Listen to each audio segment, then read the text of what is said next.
I'm Neil Gow. I work here in Aberdeen in the north of the country, part of the Aberdeen Fungal Group, which gives away the fact I'm a eukaryotic microbiologist. Well, I was trained as a microbiologist, originally as an undergraduate at Edinburgh. I then moved to Aberdeen to do my PhD. From then I went for a very brief period to Denver in the United States as a postdoc, and then I came back here. And I've been working here at Aberdeen ever since. Always studying microorganisms and nearly always studying fungi.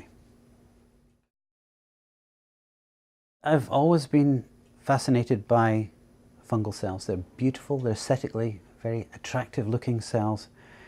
They're big enough to see with the microscope very clearly. My group's interests have always been on the dark side of mycology, the medical pathogens of humans, and we have our specialists studying Candida, which is the most common serious pathogen of humans. So I've been a member since 1980. It's the first society I joined as a PhD student, and I've had many very useful and helpful interactions with this society over many years. The first meeting I ever attended was one of the Society's meetings. And the first research grant I ever got was a small grant, well, £6,000 in 1984, which set my new lab going with enabled me to buy a new fluorescence microscope, which was incredibly important for me, I can tell you.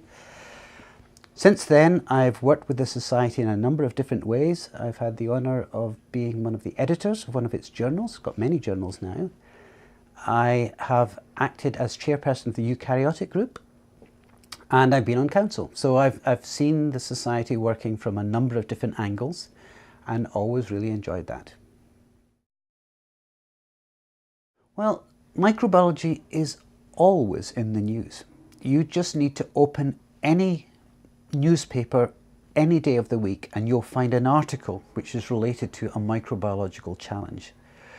We think about microbiological challenges not just in terms of infectious diseases, Ebola viruses, about pandemic flu, about malaria, about cryptococcal meningitis, about drug-resistant bacteria. These are really important ones, but there's also issues like food security, which can be reduced in part to containing pathogens of crops. We can think about the opportunities that microbiology presents in terms of modern medicine. And we can think about the way in which microbiology contributes to biology as a whole. Just think about, for example, the new CRISPR-Cas9 technology, which is revolutionizing biology in general. This is a type of bacterial immune system which is now being made to work for us. And this is the contribution that microbiology can make into the future.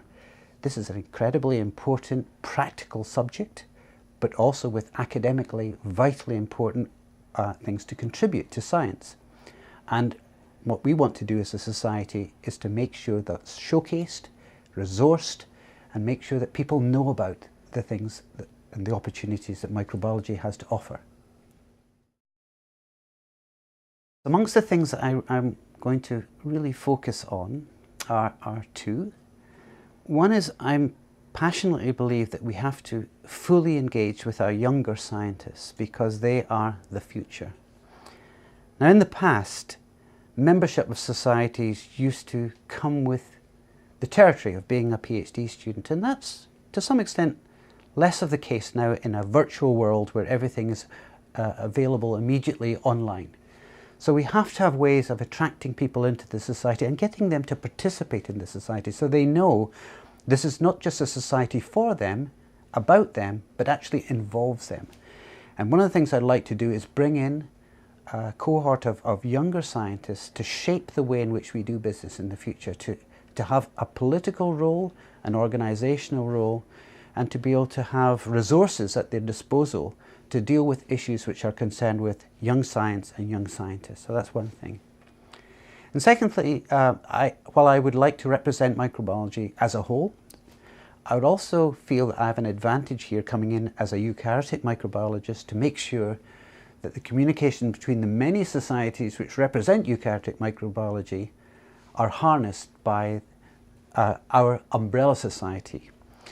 which has tremendous resources which can be shared and used to everybody's profit if we work together.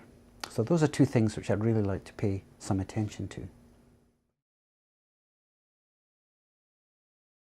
Well, I think one thing about taking on a role like this is it works best for people who like to work with other people. Now that seems like an obvious thing to say, but actually societies, in terms of their organisation, are teams. And like any team, you get functional teams where people pull together and have a common vision, and ones where they fail to reach their potential because they fail to achieve those synergies. I really like working with people. I've always enjoyed hearing about microbiology from different angles, even ones which are way outside my own experience. I love listening into conversations and talks about virology, about bacteriology, about parasitology, phycology, all these different angles, all fascinating areas. So I think one of the privileges is actually just being able to experience that. I'll be in that position where great science will come to me. So I'm going to enjoy that. I know my team on council. I know many of them individually. I'm looking forward to working with them. Actually, I've had the pleasure of working with many of them before in different contexts. So I think there's a lot to be looked forward to, both academically and also socially, in taking up that role.